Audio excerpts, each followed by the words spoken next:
Brought to you by NBC bearing, भारताची पहिली bearing उत्पादक। मुंबईत महायुतीचाच महापौर होणार, ठाकरे बंधूंच्या युतीचा फरक पडणार नाही। TV9 मराठीवरील मुलाखती दरम्यान उपमुख्यमंत्री शिंदेंची स्पष्टोक्ती। महायुतीत फोडाफोडीचे वाद संपले, त्यापुढे एकमेकांच्या पक्षातले लोक न घेण्याचा निर्णय। महायुतीला गालबोट नको अशी प्रदेशाध्यक्षांना सूचना देईल, असं फडणवीस म्हणाले। शिंदेंचं भाष्य। दिल्लीत स्थानिक विषयावर चर्चा नाही, तक्रार करण्याचा माझा स्वभावही नाही। भाजप नेत्यांची शहांकडे तक्रार केल्याचं वृत्त एकनाथ शिंदेंनी फेटाळलं। नातवासोबत फेरफटका मारताना इगतपुरीच्या माजी आमदार निर्मला गावित यांचा अपघात। निर्मला गावितांवर नाशिकमधील खासगी रुग्णालयात उपचार सुरू। आक्षेपार्ह फोटो असलेलं टी-शर्ट घालून ट्विट करत कुणाल कामराची RSSवर टीका, तर आक्षेपार्ह पोस्ट कोणी केली असेल तर पोलीस कारवाई करतील, बावनकुळेंचा इशारा। मी शब्दाचा पक्का, बारामतीत काम करून दाखवलं। काही नेते शहरांच्या विकासावर बोलतात, मात्र त्यांची शहरं भकास खाण असतात। अंबाजोगाईतल्या सभेत अजित पवारांचं वादग्रस्त वक्तव्य। अजित पवार जबाबदार नेते, बोलताना प्रत्येकाने तारतम्य बाळगलं पाहिजे। अजित पवारांच्या वक्तव्यानंतर भाजप नेत्या चित्रा वाघांचा सल्ला। राज्यात आपली सत्ता, तिजोरीच्या चाव्या आमच्या हातात, रुपाली चाकणकरांचं वक्तव्य। तर तिजोरीच्या चाव्या कुणाकडेही असू द्या, पण मालक आपलाच, चंद्रकांत पाटलांनी डिवचलं।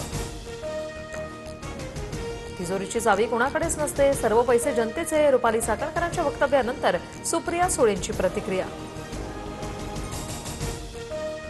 छत्रपती संभाजीनगरमध्ये भाजपने शिंदेंच्या शिवसेनेचा नगराध्यक्षपदाचा उमेदवारच फोडला। फुलंब्रीतील उमेदवारी अर्ज मागे घेत आनंद ढोकेंचा भाजपात प्रवेश। वरिष्ठांच्या आदेशानंतरही फोडाफोडी सुरूच। नाशिकमधील ठाकरेंच्या शिवसेनेतील उमेदवाराचा हृदयविकाराच्या झटक्याने मृत्यू। मनमाड नगर परिषदेतील वॉर्ड 10चे उमेदवार नितीन वाघमारेंचं निधन। महानगरपालिका प्रारूप मतदार याद्यांच्या हरकतीची मुदत वाढवा, महाराष्ट्र प्रदेश काँग्रेस कमिटीचं राज्य निवडणूक आयोगाला पत्र।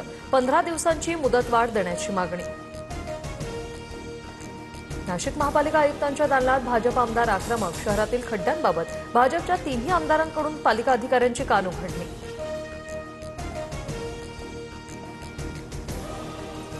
संजय राऊत पुन्हा तलवार घेऊन मैदानात दिसतील, राऊतांच्या भेटीनंतर उद्धव ठाकरेंचं वक्तव्य। तर यांच्या फायद्यासाठी ते तलवार घेऊन देणार का, म्हस्केंचा टोला। राम मंदिरावरील धर्मध्वज सत्यमेव जयतेचा उद्घोष करेल, हा केवळ ध्वज नसून भारताच्या सभ्यतेचं प्रतीक। कित्येक पिढ्यांचे घाव आज भरले गेले। ध्वजारोहणावेळी पंतप्रधान मोदींची प्रतिक्रिया। सोन्याच्या दरात 2,000 तर चांदीच्या दरात 4,500 रुपयांची वाढ। सोनं GSTसह 1,28,750 रुपये, तर चांदी 1,64,228 रुपयांवर। इथिओपियाच्या हेलिगोबी ज्वालामुखीचा 10,000 वर्षात पहिल्यांदाच उद्रेक। आकाशात 10 ते 15 किलोमीटर राखेचा लोट। भारतात राखेचे प्रचंड मोठे ढग। हवाई वाहतुकीवर याचा परिणाम, अनेक विमान उड्डाणं रद्द।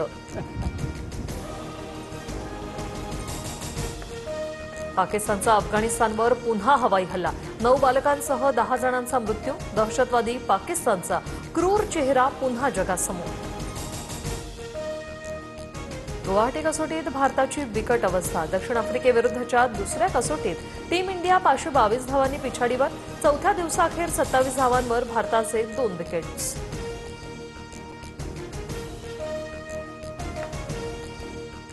Brought to you by NBC bearing, भारताची पहिली बेअरिंग उत्पादक।